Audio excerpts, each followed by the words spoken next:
The Texas Rattlesnake Stone Cold Steve Austin has provided a massive update about a potential in-ring return to WWE. He did so at last night's A&E biography, which premiered chronicling the Texas Rattlesnake's career. We're going to talk about what he had to say about potentially having one more match, why it's got everyone talking, and what it all means. Also, we're going to be getting into some interesting business news from WWE as it looks like they're about to extend their deal with Saudi Arabia.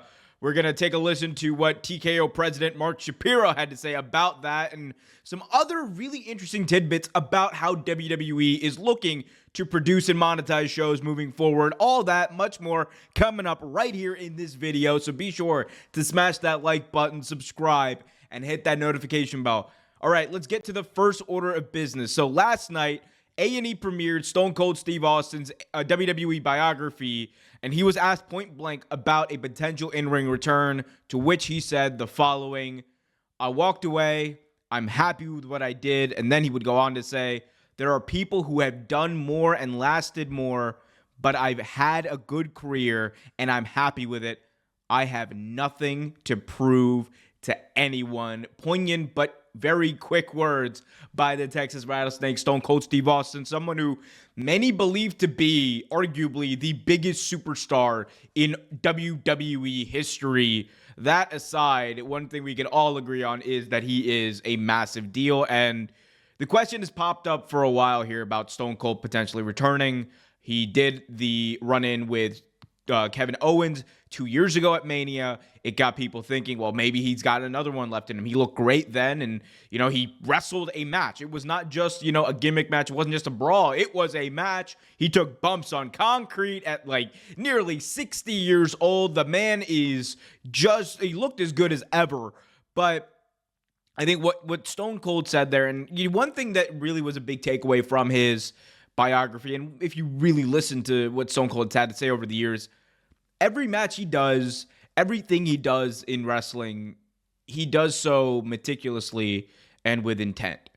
And if Stone Cold doesn't believe that there is a reason for him to do something, if he doesn't believe that he is capable of delivering to the magnitude with which fans expect him to, then he's not just going to go out there and have a match for the sake of having a match or have a payday. If that were the case, he would have shown up at Saudi Arabia one of these times. If that were the case, he would have been at WrestleMania this past year. But Stone Cold is someone who can genuinely say, when wrestling was at its hottest ever, when millions of people across the globe were watching wrestling week in, week out, he was the top guy. He was the most selling guy. He was making the most money. And I think forever, for that very reason, he's going to be etched in stone as one of the all-time greats. And I think, there's nothing like the Stone Cold pop. I don't think anyone is ever going to get as much of an automatic and huge pop as Stone Cold will when he comes out. That is just, it doesn't matter the situation. He's just that big. And it's why people have been clamoring for him to come and return again and, potentially do something, especially with The Rock coming back and, him outshining basically everyone on the roster. But Stone Cold is always thought of, and if you listen to what he said, he's always thought of things a little bit differently, right? And I don't think that there's really anyone that he can go out there and have a clear feud with. And I think that's part of it. And then the other part is just, what does Stone Cold have to prove? This is a person who got into wrestling motivated to be the best. He achieved that. He achieved that and then some. So when you've already proven over the past, 25 years, you're the best. When you've already proven to everyone that you were the biggest draw, that you were the biggest pop, that you drew the biggest houses, what else is there to prove? What else is there to achieve? What goal is there to accomplish? It's not. Outside of coming back and, having a big rah-rah speech or whatever and, being like, oh, hell yeah, damn it, we're sold out on Saudi Mania. I don't think that's going to motivate Stone Cold. He's right. At the end of the day, there really isn't anything left for him to achieve. And the fact that he came back at Mania 38 itself was absolutely massive.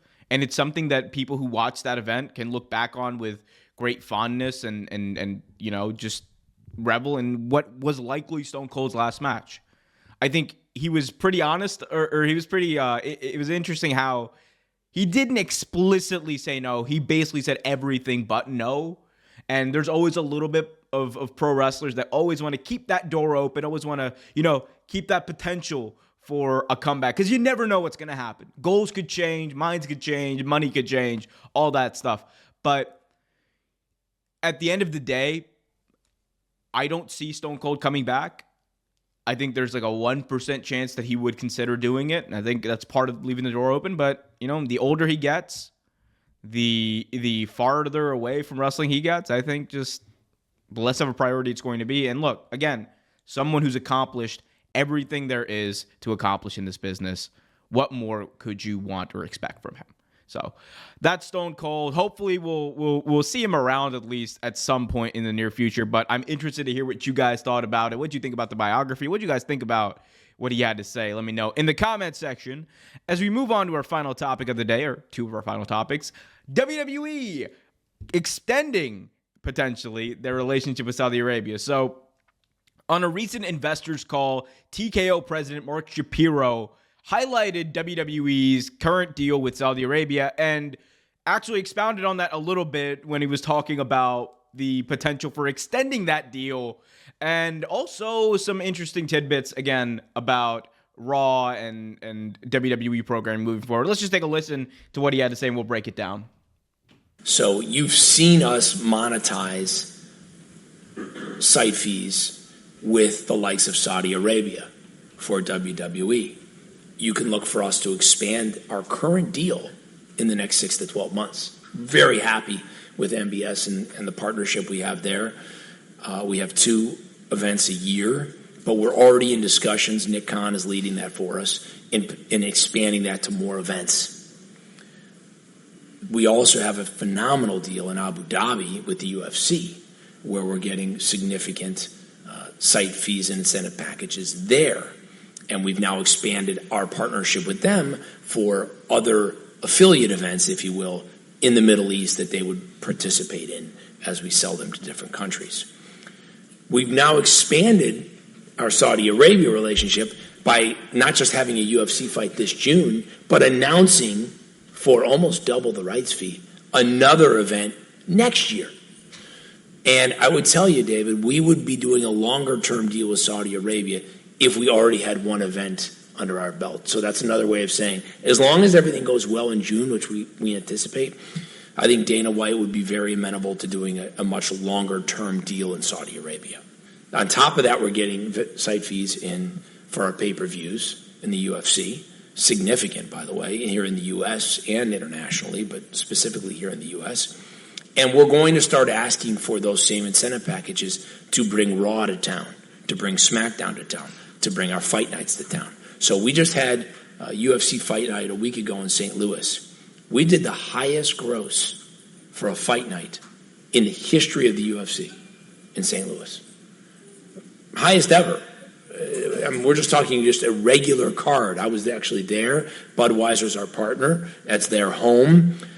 Tremendous event, and that's what happens when you haven't had the UFC there since pre-pandemic. The demand and thirst is so insatiable that the audience is willing to come out and spend record sums on tickets. And we want to see incentive packages in order for us to bring those fight nights to town. So I think there's tremendous upside. We've got a team working on this around the clock, and we have high hopes and frankly strong demands from management to see that we execute on the strategy.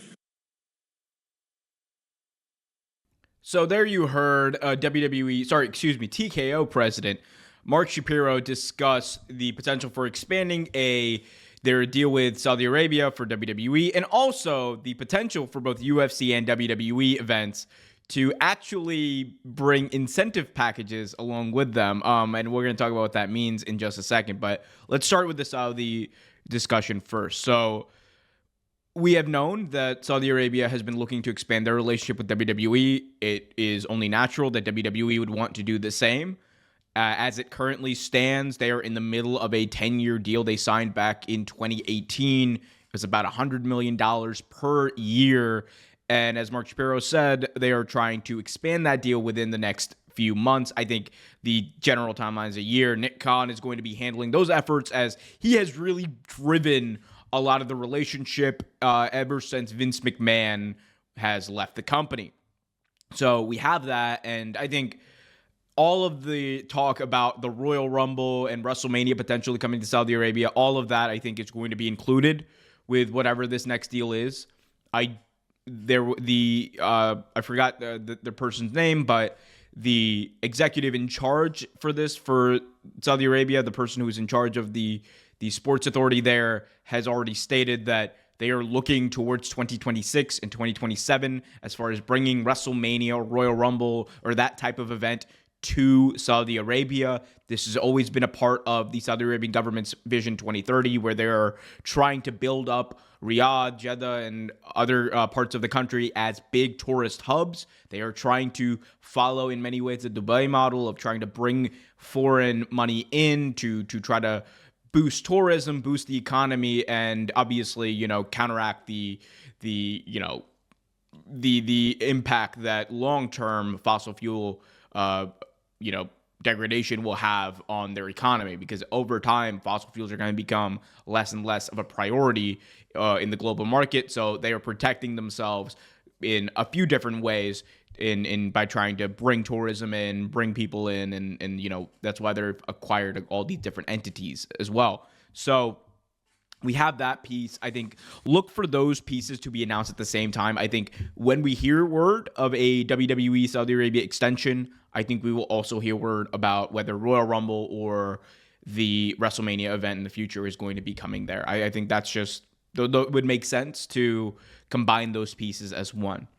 Now, the other interesting note that Mark Shapiro spoke about there didn't have anything to do with Saudi Arabia, but more so about WWE business ventures in general and TKO. So he spoke about incentives packages to bring big WWE and UFC events to town. And he cited the UFC coming in for their St. Louis show over the past few weeks, and how that drove a lot of revenue, and how, ever since UFC returned from the pandemic, they've seen there's a lot of appetite for that. And I think we've seen the same for WWE as well, especially under this new regime with Triple H in charge and the entire show having a bit of a different vibe. So taking all that, that's great. We all knew that was going to happen. They were going to want rights fees and incentives packages to bring all their PLEs. They've done it in the past. Backlash, France, all of these big shows. Not France, but all these big shows have had some sort of incentives piece tied to them. We know that Cardiff, last time Clash at the Castle came through in England, they gave a lot of money to WWE to bring that show into town. WrestleMania is always a big bidding war between cities. We saw that with Las Vegas and Minneapolis this past year. And the interesting note there was Mark Shapiro spoke about potentially doing the same thing with Raw and UFC fight nights. And I think, SmackDown is obviously included in that. If WWE were to get to a point where that was a thing, that would be big. I like, from my perspective, I could see that, happening around big moments like WrestleMania weekend. I think that could be packaged in, like the Raw and SmackDowns could be packaged into that part of the deal where, you get X amount of money for bringing Raw to town, and like, let's say this year Philadelphia or whatever, or next year Vegas, and then X amount of money for SmackDown, and then it's all just part of the big overall WrestleMania deal. That could be a way of boosting those deals a bit, because they are going to drive people to town. Those are going to be big crowds. They are going to be big attractions for that weekend. And if you want Vegas, if you're Vegas and you want SmackDown and Raw, look, sweeten the pot a little bit. I think that's a little bit of what's going on there. I think doing that week to week is definitely, I don't know how ready WWE is for that just yet. I think, again, they know their business model the best, but I doubt that they are going to be able to have exorbitant amounts of money paid to them to bring events to town 52 weeks out of the year. That could happen. I think more so what we could see are things like WWE potentially doing a residency in different areas, or potentially like a one-off show like WWE at the Sphere in Vegas. That could be a thing. I think they should have Raw at the Sphere, and that should be a part of the Vegas deal. I think they could do, special attractions as far as like doing it. Remember when SmackDown did a show live at Rolling Loud? I could see that. You could see WWE bringing it to big concerts. You could see them going to Chicago for Lollapalooza. You could see a whole bunch of things happen. And I think that's really more of the route that they're talking about there, or at least I see as the realistic route for, being able to monetize and incentivize cities to bring WWE in. We'll see what this means for them in the future. But look, they have made a point. They are trying to monetize the crap out of every single aspect of their show. WWE has gone full-blown last-stage capitalism, and it is what it is. But no, look, in all seriousness, they're trying to get as much money as possible from their events, and it should come to no surprise, especially that TK was going to be this aggressive. They paid good money and a lot of money to try to acquire WWE, and they're going to try to maximize profits as much as humanly possible. So we'll see what happens and see what it means for the future, but this is just business. But let me know what you guys think in the comments section, though. I want to hear from y'all. What do you think about the potential for talents having to pay for SmackDown and Raw? Interesting. But let me know in the comment section. Also, be sure to smash that like button if you haven't already done so. Subscribe and hit that notification bell so you get notified whenever a new video is released.